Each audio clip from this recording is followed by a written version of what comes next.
Hello, everybody. This is James McDaniels. I'm your host of the NBA and NASCAR Power Half Hour, and we've got another great show on tap for you guys today. And earlier today, NASCAR ran another race, and this time they were at Las Vegas for the Cobalt Tools 400. It's the one time a year that NASCAR heads to Las Vegas and races there at that 1.5 mile track.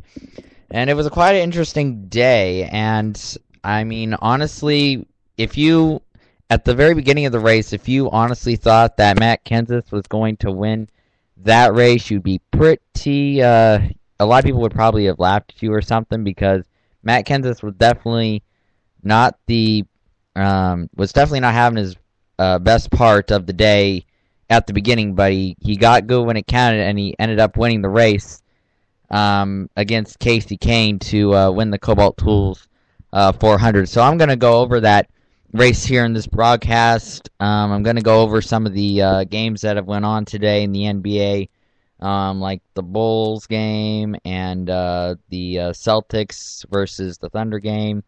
Going to go over that. I've got a cool video that I think the audio is pretty interesting to college basketball shot by an Alabama player. It was pretty spectacular.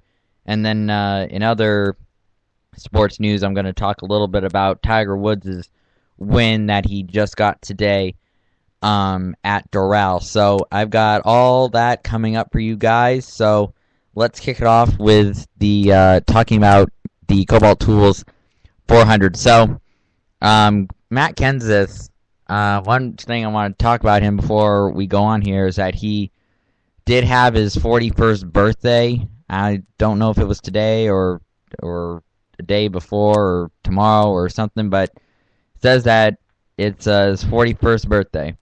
So that was a pretty nice birthday present for him, was that he was able to get it on or near his 41st birthday, which is pretty cool.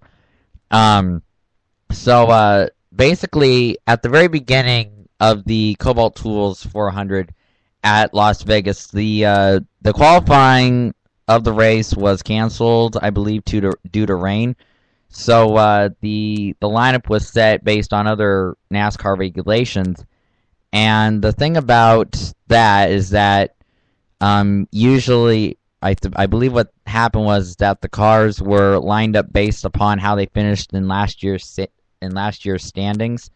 So Brad Keselowski basically got the pole to start off the race, and like the 13th position was Kyle Busch, because he finished 13th in the points, first place of all the cars that did not make the chase last year. So basically what happened was that because the prior 2 days with rain and bad weather and stuff, the track conditions were a lot different for the drivers compared to what they witnessed on Sunday. And because of that, a lot of their cars were really, really loose. And when I mean really loose, I mean really loose. I mean, they couldn't just, the people up in the booth, they were just grabbing all types of these radio communications, and all of them were like, the drivers were getting so upset because they were just getting loose, very loose, and even more loose after that. So, I mean, there were cars that were able to turn it around due to pit stops and being able to tighten up their car, because when you are talking about the Generation 6 car, there's a lot of different ways that you can tune it up to make it to where it's a little bit tighter and not loose. So some drivers were able to correct that.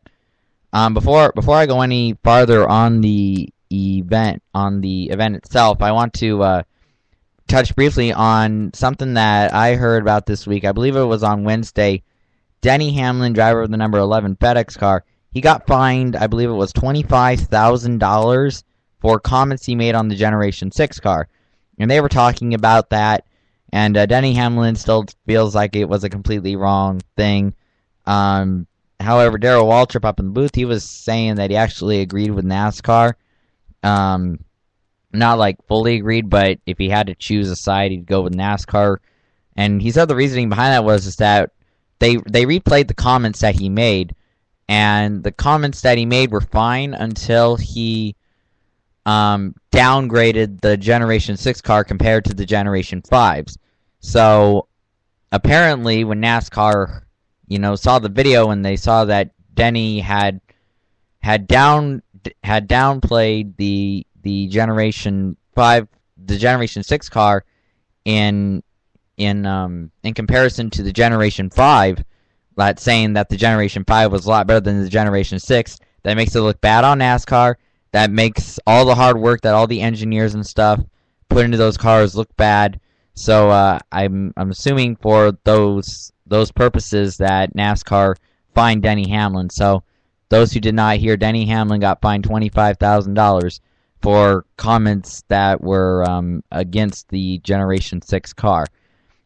So let's get back to Las Vegas now. After touching on that briefly, because that was a big story midweek. There were a few cautions during the race. Some of them were for, I believe one of them was for debris. There was, I believe, 2 engine failures. Ryan Newman had an engine failure. Another guy had an engine failure. And when you have an engine failure, you just poof up smoke on the track, and almost every time NASCAR is going to call a caution, unless you're kind of down on the apron like really, really fast. But overall there really wasn't that many cautions. It was pretty much all clean racing. There was like no wreck or anything really the whole race. In fact, I don't even think they had a wreck at all during the race. So it was pretty clean racing, and Jimmy Johnson did pretty well through most of the day. Let's see, who else did pretty well during the majority of the day. Kyle Busch was pretty fast, and of course we cannot forget Casey Kane. Casey Kane out there was just pretty much dominating about half the day, and he was always like near the front from start to finish. But come the very end, there was Casey Kane got held back due to Tony Stewart coming to. They were on a pit stop, all right, and so Casey Kane is right now he's in a very good position. He gets into his pit box. He goes to the pit right about the time that he's about to leave his pit stall. Tony Stewart comes in to get to his pit stall, and Tony Stewart is like, I don't know, at this point he's like a lap down, I think. Still, he eventually ended on the lead lap, but he was a lap down most of the race. Anyway, he was kind of far back there, but he came into his pit stall, and Casey Kane couldn't get out of his pit stall, or else he'd wreck Tony Stewart. So he lost a few precious seconds, and those seconds ended up costing him some of his positions. Come down to the end of the race, and probably the biggest thing of the race had to have been Matt Kenseth and Casey Kane, because Matt Kenseth, I think he was on like really old tires. And so it's like, why the heck is he not slowing down? He just didn't seem to. It didn't seem to slow him down that he was not changing his tires, even though he was good on gas. But it was a very good race to the very end with Casey Kane. They were really battling for it, but in the end, Matt Kenseth came out on top and was able to beat Casey Kane and get the win. Kyle Busch also did very well. Brad Keselowski actually finished pretty nicely too, both in the top 5. Jeff Gordon didn't have a very good day. I believe he finished 25th. Tony Stewart finished 11th. Of course, we all know Tony Stewart was the winner last year at this race, Cobalt 2's 400 in 2012. Not the same here today. So, for the more of the specifics, Kane actually led 114 laps. Jimmy Johnson, he led, like I said, he led a pretty good amount of laps too. He led 66 laps, and he finished 6th, just outside the top 5. Kyle Busch, he finished 4th. And let's see, who else was, what happened? Alright, so let's go to the strugglers.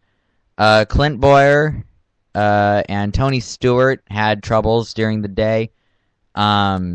Boyer actually attempted to make a pass for the lead on lap 3. You're at the very beginning of the race, but he nearly lost control of his car because Clint Boyer was one of the drivers all day that just could never seem to find a handle on his car. It was so loose. Clint Boyer's car was so loose that he was like the first one to go into the pits because it was so loose. He couldn't even drive the thing.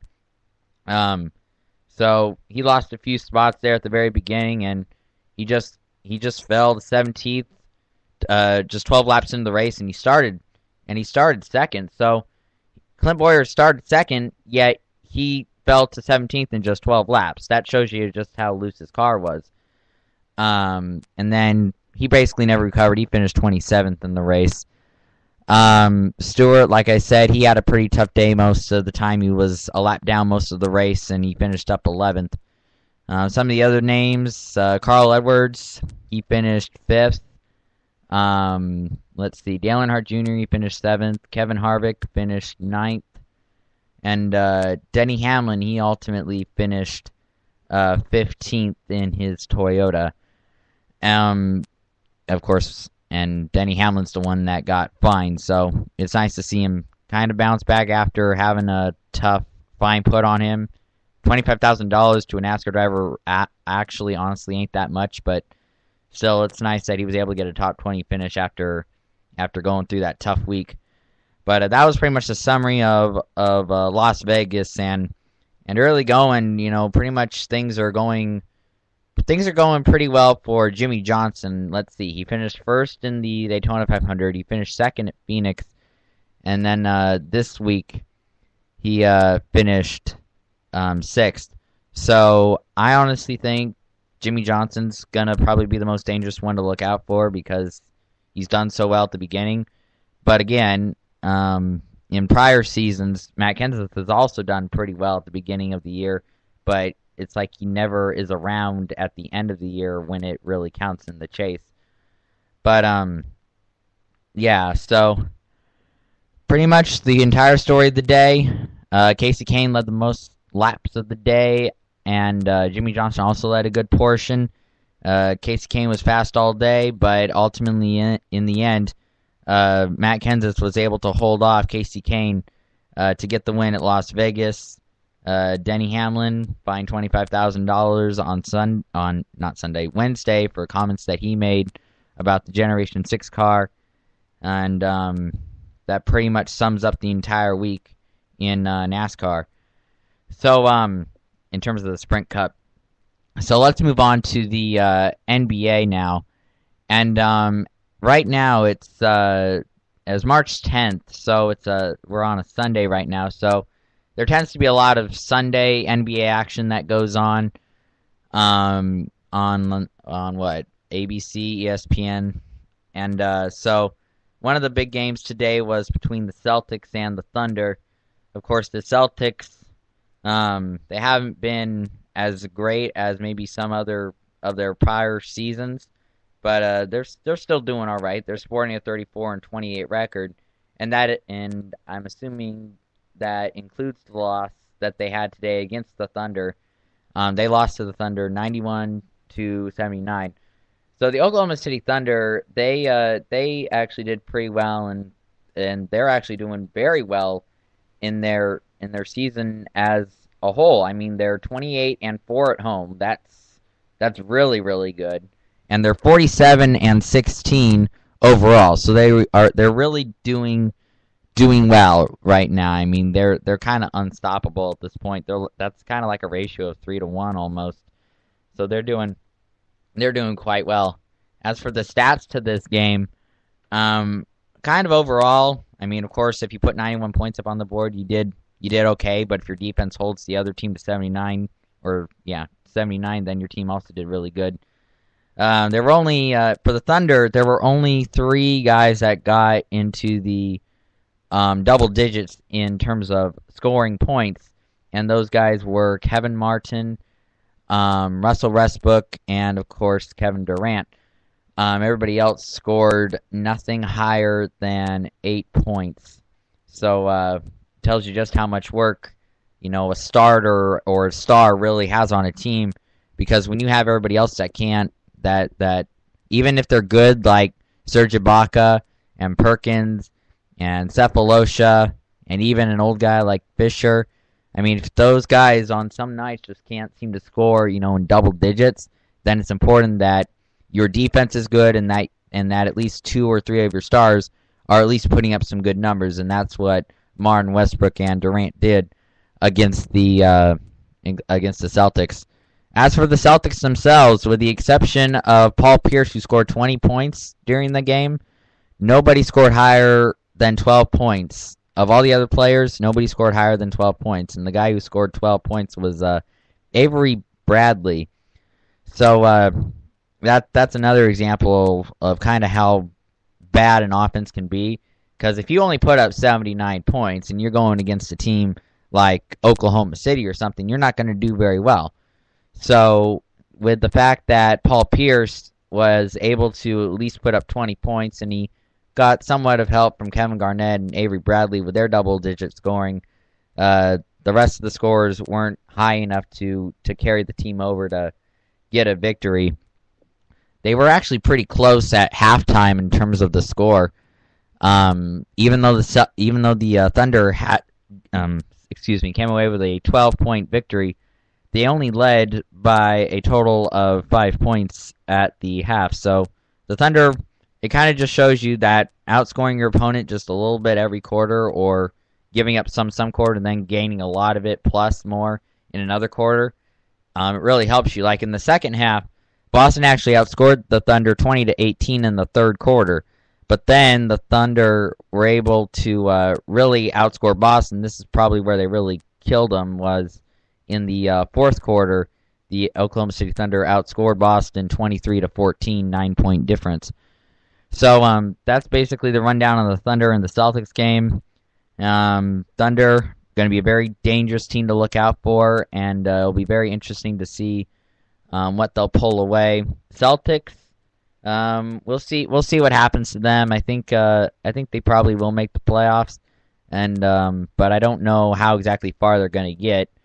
I mean, if you're going to go against the Heat, if you're taking on the Heat in the East, I feel pretty sorry for you, because there's like almost no way you're going to beat them. They are absolutely hot right now, and I'm going to talk about them here in a minute. Currently, as we speak, they're actually playing the Indiana Pacers at this very moment. I'll just give you an update on that when I get finished here with the Bulls and Lakers.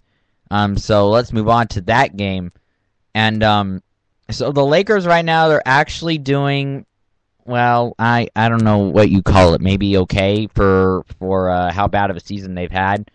They are actually in the winning column right now. They actually have more wins than they have losses, which is not something we've seen pretty often this season. They're 33-31. But if there's anything that's good about their record, it's got to be their home record of 22-11. So that's really good for them, and they used it to their advantage to beat the Bulls 90-81.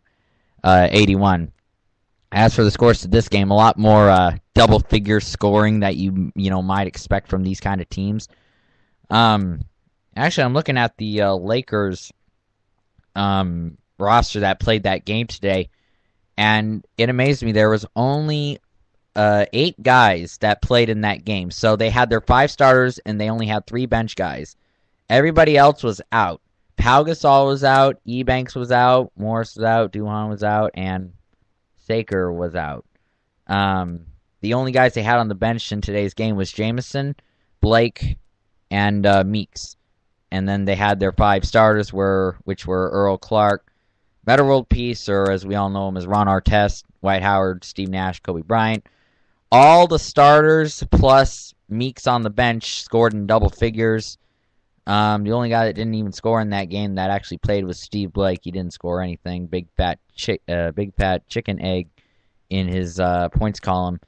The only guy who did not score in double figures during the game was Antoine Jamison. He only scored 6.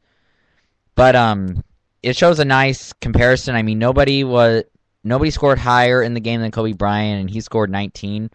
And then 6 out of the 8 guys that played in the game, they they scored between 19 and 10 points each. So very evenly spread out with the points, and the assists went well too. Kobe Bryant continues to actually pass the ball. He got 9 assists in the game, 4 assists for Nash. And Steve Blake actually, even though he didn't score, he did come away with 5 assists in the game, so that was good for him. And in terms of the rebounds, Dwight Howard, I think I said not too long ago that Dwight Howard was not doing really, really well in terms of rebounding and scoring and stuff, but he kind of proved it. He kind of proved it wrong today because he scored 16 points. He got 21 rebounds. 7 of them were offensive rebounds. So it seems like Dwight Howard, at least for this game anyway, is starting to turn it around, and the Lakers as total are kind of turning it around on their own. I mean, they've won, I don't know exactly how many games out of the last 10, but they've won a pretty good amount of their last 10 games or so, and they're starting to turn it around, actually pretty well, to where they could make the playoffs, but it all depends on how the playoff race goes. Remember, last week when I did my show, the Lakers were out of the playoff contention, and I'll get back to them. I'll get back to them in a minute as I bring the standings up here. In terms of the playoffs, Miami has actually just clinched their spot. They've already got an X by their name, so they've already clinched a playoff spot. So that's not surprising considering Miami's won 17 straight now. It says, youch. You're not going to beat Miami right now. You're just not. It's going to be impossible. I will kudos the first team that actually is able to beat them. But in terms of the Lakers, right now they're just a half a game ahead. Utah for the 8th spot in the Western Conference. Houston's ahead of them by a game. Golden State's ahead of Houston by a game. Then you go Denver, then the Clippers, then Memphis. And I don't know why we don't talk about Memphis. I mean, last time I was talking about San Antonio not getting talked about. But Memphis is really surprising this year. I didn't think that once Rudy Gay got traded, I didn't think Memphis would do very well because they lost their all-star on Rudy Gay. But the loss actually hasn't seemed to have affected them. I mean, they're 42-19. They've nearly got a 700 percentage record, so like almost a winning percentage of 7 out of 10, and only 5 games behind San Antonio for the Western Conference lead. So, I mean, you put it all into perspective, and Memphis is something that you've got to talk about. San Antonio should be something that everybody talks about every season, and it's so stupid nobody doesn't. And then, of course, you've got all the big names, Oklahoma City, the Clippers, even Denver is in there. But Portland and Dallas are actually out of the playoff race right now. They are actually behind Utah. So that's kind of a little bit of a shocker. And then there's a huge downturn after Dallas, and then you got Minnesota, Phoenix, and then the Kings, and then the Hornets that finish out the Western Conference. But usually Dallas makes the playoffs nearly every season. This might be one of the few seasons they actually may not make the playoffs. Now, granted, there's still a good amount of games left. There's still about 18 or so games left in this season. So we'll have to see what happens. But at this very moment, the Lakers are half a game ahead into the 8th spot. But of course, as we know from last week, it can all change within a week or few games or whatever you want to call it. So it'll be very interesting to see how the playoffs round up. Now, if the Lakers keep doing what they've been doing, I mean, they've won 3 straight as it's been, and so they've actually had a nice record. And the last 10 games they've played, they've... Oh, I'm sorry. All right. Sorry. I had something just came up and I had to shut it off. But the Lakers, the last 10 games have actually been 8-2. So that's very good for them. And then Denver, they've been on a roll. They've won 8 straight. They're 9-1 in their last 10 games. Memphis, again, there's a team we better talk about. They've won 4 in a row. They're 9-1 the last 10 games. So I don't know why these guys are being kind of underrated if they're doing really, really good. It really, really shocks me. And another thing that's kind of a shocker is I know that Golden State's not doing that well right now, but they're actually, when you're looking at it here, the only average point differential for a team that's in the top 8 in the Western Conference at this very moment, that's actually a negative, is Golden State. Golden State is the only team in the top 8 of the Western Conference that actually has a negative in the average point differential. So shows you that no matter how you score, I mean, even Golden State is a very good scoring team, because whenever the Kings and the Golden State Warriors meet up, they just go for a haul ball of offense. But Golden State just hasn't been doing that well lately. I mean, they're 4-6 in their last 10 games. They've lost 2 straight, and their points against right now for a seasonal average is actually higher than their points for, 99.5 as to 98.8 points, respectively. So we'll see what happens. I mean, if Golden State continues doing what they're doing, if they're starting to lose games, then Utah, Portland, and Dallas will just be like, okay, just keep getting more losses so we can maybe get up there. But I think Golden State, with all their talent, is going to be able to hold that position. And speaking of Golden State, David Stern was there not a few days ago David Stern was there a few days ago to have to watch the game against, I believe it was against the Rockets, and they versus the Golden State Warriors, and he said that the Kings' deal for the arena is backed by very financially good people, but he says that the offer is not there yet in terms of how it's looked upon. It does not compare to the Seattle offer, whatever way you may look at it. So definitely some more work to be done. The offer will, I definitely assume that's going to increase, because they say if it doesn't, then it can't even be considered. So we'll see what happens with that. But that's the update on the Kings and Seattle arena mania saga, whatever you want to so call it. So I'm now at 27 minutes, so that's actually good timing, because I've got other things I want to point out before I end this broadcast. So actually, Alabama, this is probably the college basketball shot of the week.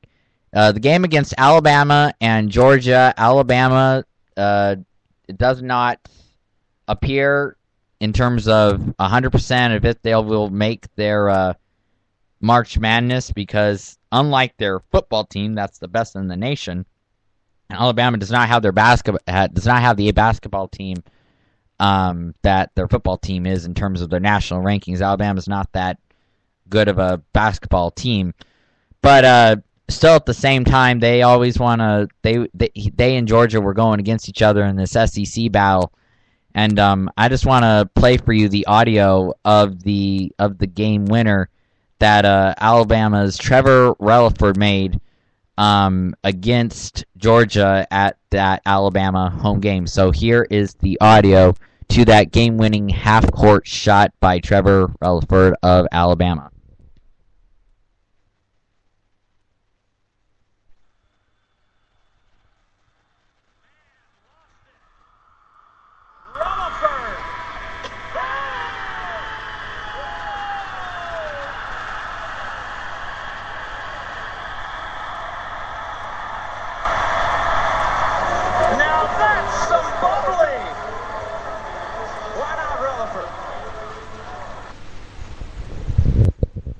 Wow, I tell you, that got all bubbly. Oh man, that's probably one of the best commentaries I've seen in a little while. I mean, there's been better commentaries, I think, of big half-court shots, but that was a pretty nice expression there. Getting all bubbly. All right, so just check that out online. Alabama wins at buzzer. Trevor Relaford. It's a great, more probably half-court shot. I mean, one of the best things you're gonna see in college basketball probably until the March Madness really starts getting down to it. And then in another sports story, Tiger Woods. All right, this guy, of course, all the trouble he's had the last few years with everything. He comes away with a win at the what is it called? The WGC, or the World Golf Championships. It's the Cadillac Championship at TPC Blue Monster at Doral in Miami, Florida. And Tiger Woods came in and he wins the event, and he wins at 19 under par to finish the event. And second place went to Steve Stricker. He finished at 17 under par. So Tiger Woods, he's kind of been in a slump, really as of late, in terms of last few years, all the troubles he's gone through. But this is really one of the big tournaments that he's won, in terms of after his big old thing that happened with him a few years ago that made a lot of people start disrespecting him and stuff. In total, on the stats of it, Tiger Woods this is now his 76th PGA Tour victory, and so it'll be interesting to see what will exactly happen to him now that he's won this pretty big event. It's a World Golf Championships tournament.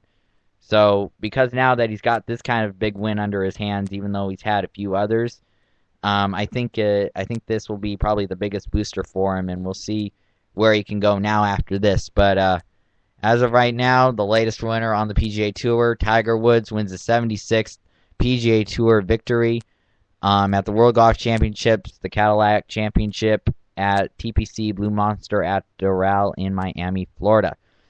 So, oh yeah, and let's not forget the purse he took home, $8,750,000. Not a bad payday for somebody who shoots the ball and swings at it with a club. And trust me, for those who think golf's easy, it's not, because I even play it, and it can be pretty hard at times. And the emotions of how you do in game, or how you're doing in the game, can really affect your emotions and then your other shots. So pretty big win for Tiger Woods. So we'll see what happens to him the rest of the season. And of course, next month, cannot wait for the Masters Tournament at Augusta, the best golf tournament, in my opinion, in the entire PGA Tour calendar. So that does it for this edition of the NBA and NASCAR Power Half Hour. I've been your host, James McDaniels. I will see you next week, like always, where I will have a recap of the latest NASCAR race and the race that they're going to be doing next week. They're going to be at Bristol, and Bristol, the Monster Half Mile. It's kind of like Dover, but just smaller and like half mile instead of a mile. And man, there's a lot of booting and banging there, so it'll be really fun to see who the heck will come out on top of that. And of course, I will have all the biggest NBA news, rumors, whatever you may want to call it, an update on the standings, and anything else that's important that I think should probably be said during a broadcast. So for now, this is James McDaniels, and this has been the NBA and NASCAR Power Half Hour. I'm signing off, and hope all of you have a great rest of the week.